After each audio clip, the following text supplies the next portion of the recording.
اذا القوا فیہا سمعوا لها شہیقا وہی تفور، جب وہ دوزخ میں جھونکے جائیں گے تو دور سے دوزخ کی گرج کی آواز سن رہے ہوں گے، وہ جوش مار رہی ہے۔ تکاد تمیز من الغیظ، اور وہ اتنے غصے میں ہوگی کہ قریب ہے کہ دوزخ پھٹ پڑے۔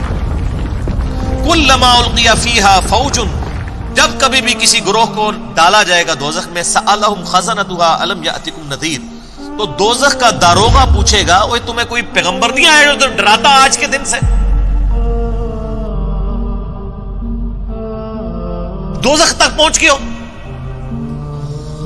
سورہ قاف میں تو یہاں تک آتا ہے نا کہ ہم دوزخ کو جب بھریں گے تو دوزخ کہے گی یا اللہ اور خوراک دے مجھے، یعنی جس طرح ایک وحشی قسم کا آپ سمجھ لیں ریچھ ہو یا ایک بھوکا بھیڑیا ہو، اس کے سامنے آپ بکری ڈالیں چھوٹی سی، وہ کہے گا اور، تو یہ وہ نقشہ اللہ نے کھینچا ہے کہ دوزخ جو ہے وہ چنگھاڑ رہی ہوگی اور قریب ہے کہ غصے سے پھٹ پڑے، یعنی وہ ظاہر ہے کہ دوزخ کی ذمہ داری یہ کہ اللہ کے مجرموں کو پکڑنا ہے، تو وہ اپنا غصہ بھی نکالے گی۔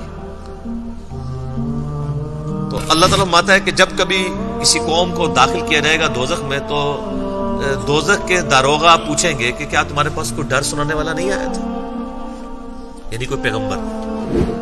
قرآن پاک کی ڈاکٹرائن میں ٹوٹل گفتگو پیغمبروں کے گرد گھومتی ہے۔ یہ بزرگ بابے یہ تو ہم لوگوں نے بعد میں بنا لیے نا، اور وہ بھی بنائے کیا ہیں؟ اپنے اپنے بنائے ہوئے ہیں۔ پیغمبر سانجا ہے۔ قرآن آپ جہاں سے ہی پڑھ کے دیکھیں نا، دوزخ کا ذکر آئے گا تو فرشتے کیا پوچھ رہے ہوں گے؟ کوئی پیغمبر آیا تھا تمہارے پاس؟ بابا جی نہیں، پیغمبر۔ پورے کا پورا دین پیغمبروں کے ساتھ چلتا ہے۔ بابے تو ہر ملک کے اپنے، ہر فرقے کے اپنے، ہر علاقے کے اپنے، اور ایک کا بابا دوسرے کا دجال۔ یہ بھی ذہن میں رکھے سر، بابے تو سانجے ہو ہی نہیں سکتے۔ ایک کہتا ہے مجدد دین ملت، دوسرا کہتا ہے مجدد دین بدعت ہے۔ ایک کہتا ہے یہ حکیم الامت ہے، دوسرا کہتا ہے یہ مریض الامت ہے،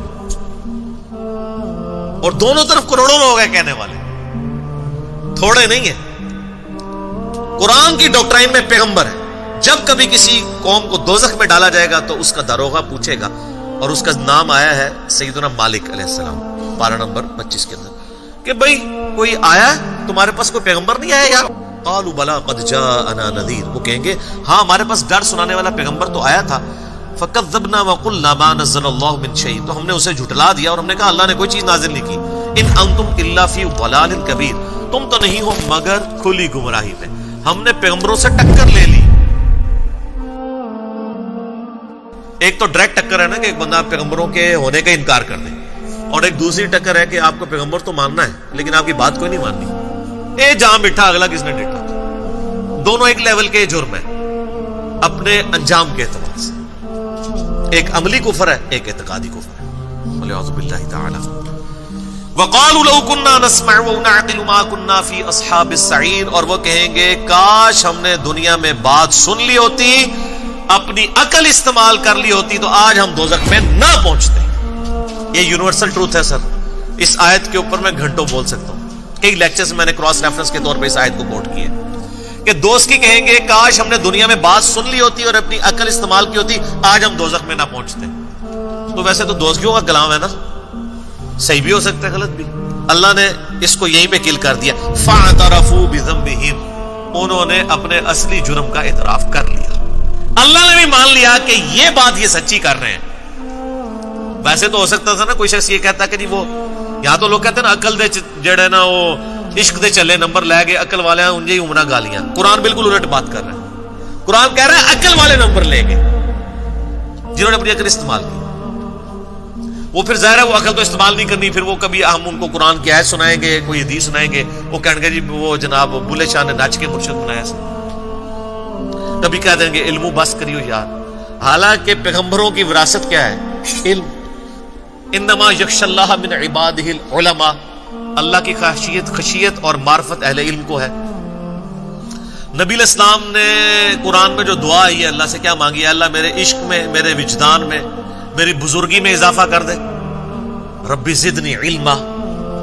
یہ علم کو نگیٹ کرنا، علم کی توہین کرنا جو تصوف کے ہاں پائی جاتی ہے، بابوں کے ماننے والوں میں پائی جاتی ہے، اس کے پیچھے اصل میں انٹینشن یہ ہے کہ ان کو پتا ہے کہ علم کی فیلڈ میں تو ہم بالکل ہی جعلی ہیں، تو اس کا الٹیمیٹلی ہمارے پاس سولوشن یہ ہے کہ علم و بس کری ہو یار، ماتی مار دو. جب علم ہی نہیں ہوگا تو پھر بات ہی ختم ہو جائے گی، پچ ہی کھود دو. لیکن قرآن میں کیا لکھا ہوا ہے؟ علم علم علم. قل هل يستوي الذين يعلمون والذين لا يعلمون انما يتذكر اولو الالباب. اے نبی علیہ السلام فرما دو کہ علم والے اور بغیر علم والے برابر نہیں ہو سکتے. نصیحت تو نہیں حاصل کرتے مگر علم والے، عقل استعمال کرنے والے. قرآن کی ڈاکٹرائن الگ ہے اور ہمیں جو سب کانٹیننٹ میں دین بگاڑ کے پیش کیا گیا وہ الگ ہے. قرآن تو کہتا ہے عقل استعمال کرنی ہے، بات سننی ہے. یہاں لوگ کیا کہتے ہیں جی دوسرے کی بات نہیں سننی، آپ گمراہ ہو جاؤ گے. اللہ تعالیٰ فرما رہا ہے، اور کافروں نے بھی یہی کیا تھا، وقال الذین کفروا لا تسمعوا لهذا القرآن. کافر کہتے ہیں اس قرآن کو مت سنا کرو، والغوا فیہ لعلکم تغلبون. اور جب قرآن کوئی پڑھ رہا ہو نا شور مچا دیا کرو، اس کے علاوہ کوئی اور ذریعہ نہیں کہ تم غالب آ سکو. اور آپ دیکھیں آج بھی اگر قرآن کے نام پہ کوئی سچائی کی دعوت اٹھتی ہے نا تو لوگ کیا ڈیمانڈ کرتے ہیں؟ اینو سننا نہیں. اب تو اس سے گزر رہے ہوتے ہیں، اوہ انجینئر نہیں سننا. اور انجینئر صاحب ایڈے بولے نے وہ کہتے سارے نو سنو تو پھر سانو بھی ذرا سنو، پھر تمہیں پتہ لگے گا فرق کی ہے. جو ڈرپوک ہے نا وہ یہی کہیں گے کسی کو آپ نے میرے علاوہ کسی کو نہیں سننا. اور جس کو اپنی سچائی کے اوپر اعتماد ہوگا وہ کہے گا سر آپ ہمیں سنیں، اس کے بعد باقیوں کو سنیں. جتنا باقیوں کو سنیں گے نا اتنا ہماری سچائی کے اوپر آپ کو یقین آ جائے گا کہ واقعی ساری کہانی ہے.